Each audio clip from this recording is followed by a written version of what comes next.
मालेराव जी के द्वारा दिए गए निमंत्रण पे अंग्रेजी कप्तान ह्यूग मालवा के शाही राजवाड़े में हाजिर होता है। माँ अहिल्या भारतीय परंपरा के अनुसार उसका स्वागत करती है, पर यहाँ पे माँ अहिल्या को पता था कि अंग्रेजों के मन की मंशा क्या है। अंग्रेजों का प्लान तो यही था कि वह किसी तरह से दोस्ती के बहाने सबसे पहले मालवा से व्यापारिक संबंध स्थापित करे और यहाँ पर अपनी कॉलोनी बनाए और धीरे से पूरे मालवा पर ही कब्जा कर ले।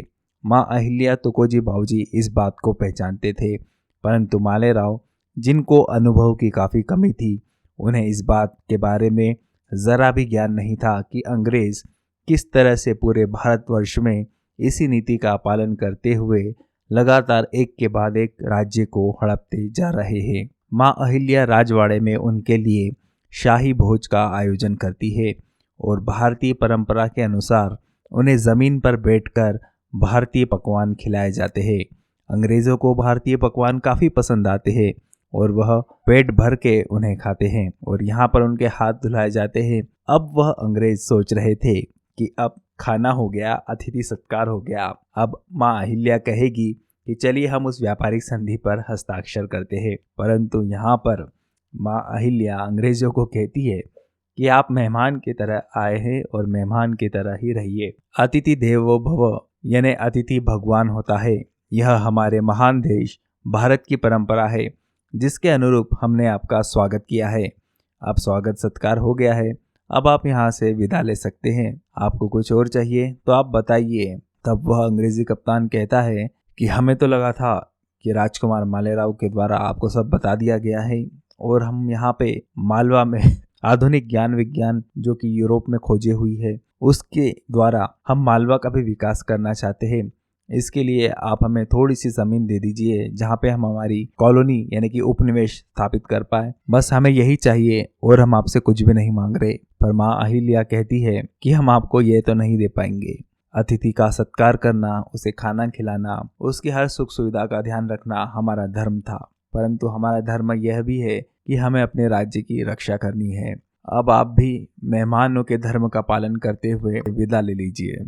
यहाँ पे मालेराव जी काफ़ी दुखी हो जाते हैं, क्योंकि उनके बाल मन में वही नए जो चमत्कार विज्ञान के हो रहे थे उसकी एक कौतूहल सा बन गया था।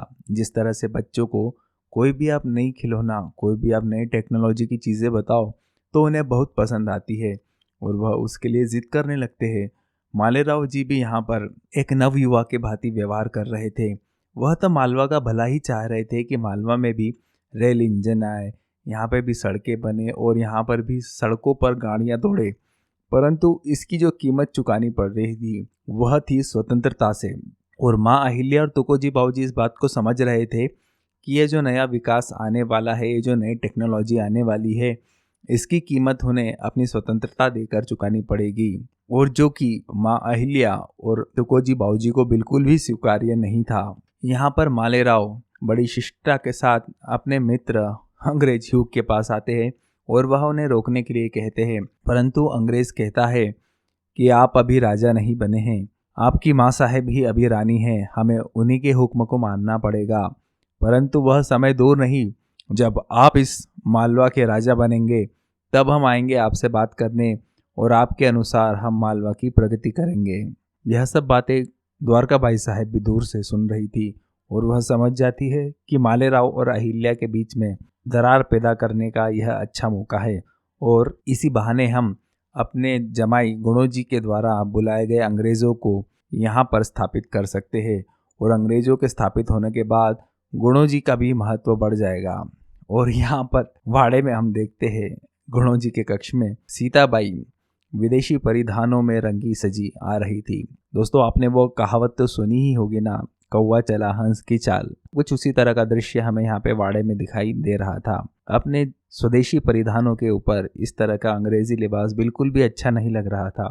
गुणोजी को भी सीताबाई साहेब के ऊपर हंसी आ रही थी, पर वह अपनी हंसी रोकते हुए झूठी तारीफ करते हुए कहता है कि वाह सीता, तुम तो बहुत सुंदर लग रही हो। और यहाँ पे गुणोजी कहता है कि देखना, अंग्रेज जो नई चीज़ें लाए हैं उसके साथ साथ हमारा भी समय बदलेगा, हमारा भी नया समय आएगा, पर अहिल्या को कौन मनाएगा।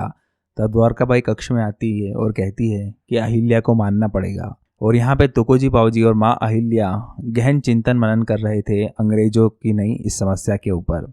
वह बताते हैं कि बंगाल में किस तरह से अंग्रेजों ने बंगाल के नवाब सिराजुद्दौला की जमाई मीर जाफर, जो कि उनका सेनापति भी था, उसके खिलाफ भड़का कर किस तरह से अंग्रेजों ने पूरा राज्य हथिया लिया।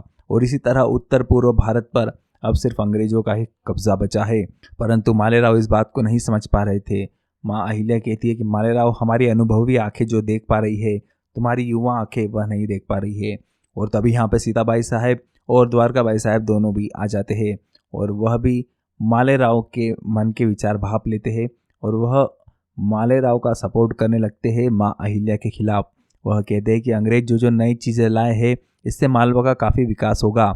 वह सिर्फ व्यापार ही करने तो आए हैं, उन्हें व्यापार करने की इजाज़त दे दो अहिल्या। और देखो, मल्हार सरकार ने भी तो व्यापारिक संधियाँ की है, तो हमें भी उनके साथ व्यापारिक संधि कर लेनी चाहिए, इसमें हमारा कोई नुकसान नहीं होगा। मालेराव भी आश्चर्य की बात है कि अपनी आई साहब के विरुद्ध जाकर वह सीताबाई साहब और द्वारकाबाई साहब की बातों में हाँ मिला रहे थे। और दोस्तों, फिर बताया जाता है कि मालेराव अगले दिन फिर से उस अंग्रेज अफसर के कैंप में चले जाते हैं। अब आगे क्या होगा देखेंगे पुण्य श्लोक अहिल्याबाई के अगले एपिसोड्स में।